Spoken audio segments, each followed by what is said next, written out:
Ayun mga Guwiks, ang masayang gabi sa lahat dyan, no? Saan man tayo naroon, saan mang sulok ng mundo, no? So ngayon mga Guwiks, mag-repair na naman tayo ng electric pan, no? May binigay na naman sa atin dito ng ating kasamahan dito. So ito mga Guwiks, tinabi ko kanina.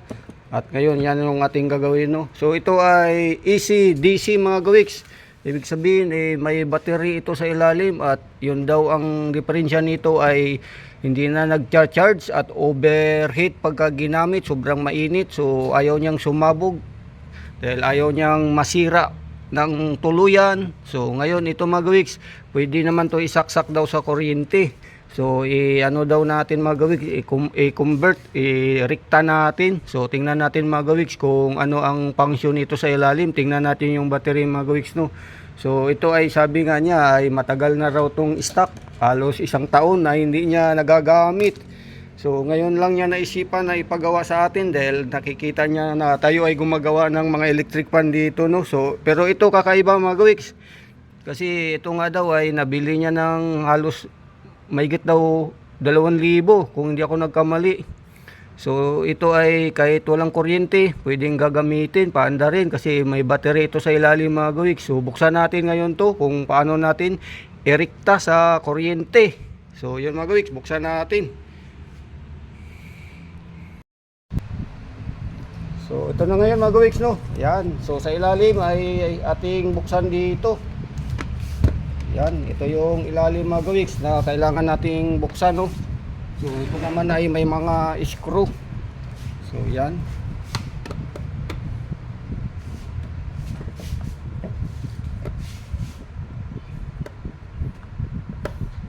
So alisin ko lang lahat dito mga screw mga Guwiks, no. Tingnan natin kung ano yung ating makikitang mga wiring sa ilalim. So hanapin lang natin yung pinaka direct sa motor mga Guwiks, yung kanyang wiring, no. So itong battery niya ay alisin natin. So ito yung battery niya mga Guwiks. Ito yung lagayan ng battery. So ayan. So itabi natin. So ito yung battery nga niya mga Guwiks, no. Ayan. So alisin na. So ito na mga Guwiks, palabas na, no. Ilain na natin. So ayan na nga. So ito yung battery niya mga Guwiks na pwede ngang DC, no, kasi itong battery niya ang ginagamit para sa hindi kailangan ng kuryente sa bahay. So ayan mga Guwiks, napansin ko, nahawakan ko, lumubo na. Ayan, lumubo na to mga Guwiks. So sira na yung kanyang battery, no. Ayan, lumubo na, oh. Yun, no. So hindi na to magcha-charge. So ngayon alisin na lang natin tong kanyang wiring dito mga Guwiks, nakakunik sa battery. Yan. So yan na, wala na to. Pwede naman to mabilhan mga Guwiks kung may mabili na ganitong battery. Ang di ko lang sure mga Guwiks kung mayroong sira yung ano nito, yung charging diyan sa board niya. May board to mga Guwiks, tingnan natin. So kailangan natin buksan para makita natin yung wiring sa ilalim, sa loob, no. So ito ay may mga screw dito sa mga butas. So alisin natin mga Guwiks. So alisin ko lang tong mga screw dito. Yan. So luwagan ko lang lahat, tanggalin ko yung mga screw mga Guwiks. So ito na ngayon mga Guwiks, natanggal na natin lahat yung mga screw, no. So buksan na natin to. Ito yung cover sa ilalim at para makita nga natin yung wiring doon sa loob mga Guwiks. So ayan. So ito yung wiring niya mga Guwiks. So dito ay makita natin mayroon ditong transformer at mayroon ditong ayan, board. Ayan, may transformer mga Guwiks. So ito ay nakakunik sa board, no. So ngayon ang ating tingnan dito ngayon mga Guwiks ay yung wiring doon sa motor. Check natin mga Guwiks yung wiring doon sa motor mga Guwiks, dito sa loob. So yung board mga Guwiks ay alisin natin ngayon. Naka-screw yung board, alisin natin para yung wire niya na dalawa, yung line 1 at saka line 2 na direkta nga galing doon sa motor, yun ang hanapin natin mga Guwiks. So ito na ngayon mga Guwiks yung board na ating alisin, no. Tinanggalan natin yung kanyang mga screw. So yan, maluwag na. Ito na lang, last na to. Yan, 4 yung natanggal natin. So ito yung board niya mga weeks. Yan, tingnan natin kung anong status nito ngayon. Ayan. So nandito yung mga pindutan. So may mga diode mga weeks at saka resistor. So ayan mga weeks, mukhang nakita natin dito ng itim, mukhang sunog to mga weeks. Ayan, sunog. So ngayon wala na tong silbi mga weeks. Ang gagawin natin dito, ito yung dalawang wire na kailangan natin mga weeks. Ito, yan. So ito yung galing sa motor. Dito na tayo magdugtong ng wire na para irekta mga weeks. Ito, yan. Subukan natin mga weeks dahil ito naman ay tingnan natin sa likod. Ito ay nakita natin na 220 no. Ayan. So yan mga weeks. So voltage 230 volts. Ayan, AC. Ayan. So yan ay may DC 12 volts. So ito mga weeks, yan ang ating gagawin ngayon ay ang kanyang wire. Alisin natin tong wire na ito mga weeks. Alisin natin to para dito tayo magdugtong ng dalawang wire mga weeks. Ito. Yan. So yan na mga weeks, tingnan natin kung anong paraan ang magawa. So ayan na nga mga weeks no, sa pag-analyze natin no, sa ating paggawa nito na irekta natin. So ngayon mga weeks, dahil sa kailangan talaga natin na ito ay ibabalik yung board dyan dahil nandyan yung switch nya no. So tinanggal lang muna natin yung ibang wire na to. Ayan. Tapos dito mga weeks, yung sa battery tinanggal nga natin, tinanggal yung battery mga weeks. So subukan lang natin mga weeks na ito ay ating isaksak no. Ito yung kanyang plug dito. Binalik natin diyan mga weeks no. Yan, binalik natin tong plug diyan. Tapos tinanggal na rin natin mga weeks yung cover dito dahil gusto natin makita yung motor. Yan. So kakaiba ang motor niya mga weeks no. Wala tayong nakita dito, mayroon tayong makitang kapasitor. Dalawang wire lang kasi mga weeks no. Rekta sa motor, walang kapasitor yan. So dito dalawang wire lang yung kanyang pinaka yan, line 1, line 2 kung tawagin natin yan, pero hindi tayo nakakita ng kapasitor na dalawang line na doon sana ay mag-tap tayo ng pang-rekta sa kuryente, pero wala. So direct, ito lang ang gagawin natin mag-weeks, yun pa rin yung saksakan niya no. Yan. So subukan natin to ngayon mag-weeks, isaksak dito sa ating extension. Ayan. Tapos ito yung kanyang switch no. Yan. So wala na siyang battery mga weeks. Rekta na siya dito.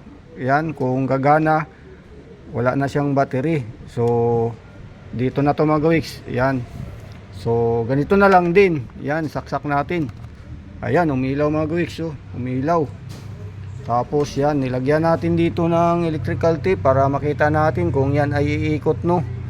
So malamang ay makita natin kung gagana. So ayan, so ito yung mga switch niya mga weeks. Subukan natin. Yan. Kung gagana to. Hindi, dito. So di natin kasi makita dito mga weeks yung on off dyan. So yun lang natin tong tatlo no. Ayan, umilaw yung dalawang. Yan. Subukan natin mga weeks to. Pangatlo. Ito na yung. Ayun na mga weeks. Ayun, umiikot. So ayan na yung status niya ngayon no. Ayan. So yung motor niya kasi mga weeks kakaiba no. Ayan. Kaiba yung motor niya na ating binuksan. Ayan yung cover niya. So ito yung battery na tatapon na to mga weeks. Tatapon na yan. So ganyan na lang siya mga weeks ngayon. So obserbahan pa natin yung andar niya kung anong pwede nating, kung may 1, 2, 3 kasi ito mga weeks parang on off lang. Itong dalawa. Ayan. So yan na yun mga weeks. Yan, ibabalik na natin to. Yan, dahil umikot na, umandar na. Ito na yung original niya na plug. Ayan yung kanyang cord. So ngayon dito yung battery wala na. So hindi na to magagamit sa battery mga weeks. So yan, ibabalik ko na tong tinanggal natin na board mga gawiks. I-off na natin no. So ito na yung pinaka-on niya mga gawiks sa EC. Ayan, on off ito, yan. Tapos ito yung kanyang pinaka-on. Yan, pinaka-on. So yung isa wala na to. Wala na. Ito yung nakalagay doon na off. Tapos dito yung EC. Yan, itong dalawa na to. So dito baliwala na to mga gawiks. Yan, yung switch na yan, pangatlo wala na yan. So ito na lang, dalawa. Ito yung natin, bunutin natin. Ibalik na natin mga gawiks. So ibabalik ko na lang. So yan na mga gawiks, isang screw na lang yung ating ibabalik no. Nabalik na natin yung board no. So yan. So mamaya ay testing natin to. Paandarin natin ng matagal na mayroon siyang LC. Yan, pinaandar natin to ng walang LC mga gawiks. Yan, so binuksan nga natin tong kanyang wiring at wala tayong pwedeng baguhin na irekta sa kanyang cord no. So, kailangan daan talaga dito sa board. So okay naman sa board mga gawiks. Yan, umandar naman. So ipitan lang natin tong mga screw para pag pindot-pindot o pag ano sa ayun. Yan, naka-on. Yan. So mapindot natin yung mga pindutan dito mga gawiks. So ngayon ibabalik natin to. So ayan na mga gawiks no, matapos natin malinis at maibalik lahat yung kanyang mga parts dyan. Yung kanyang LC ay nilinis na natin. Ayan, so malinis na mga gawiks. So ngayon ay atin natong isaksak at paandarin natin ng matagal kung hindi siya magkaroon ng diferensya no. So yan, ito na ngayon mga gawiks. Isaksak na natin at paandarin natin ng medyo matagal mga gawiks. So ayan, ayun na mga gawiks, may indicator light siya na nagkaroon ng power no. So ito yung kanyang switch dito. So pagka ikaliwa natin mga gawiks, mayroong nakalagay dito parang DC. Wala na tong function dahil wala nang battery to mga gawiks. So dito tayo sa AC no. Ayan, so yung wiring doon mga gawiks, ayan. So ngayon naka-off ang kanyang pan. Ayan, so ito yung high, dito sa kaliwa low.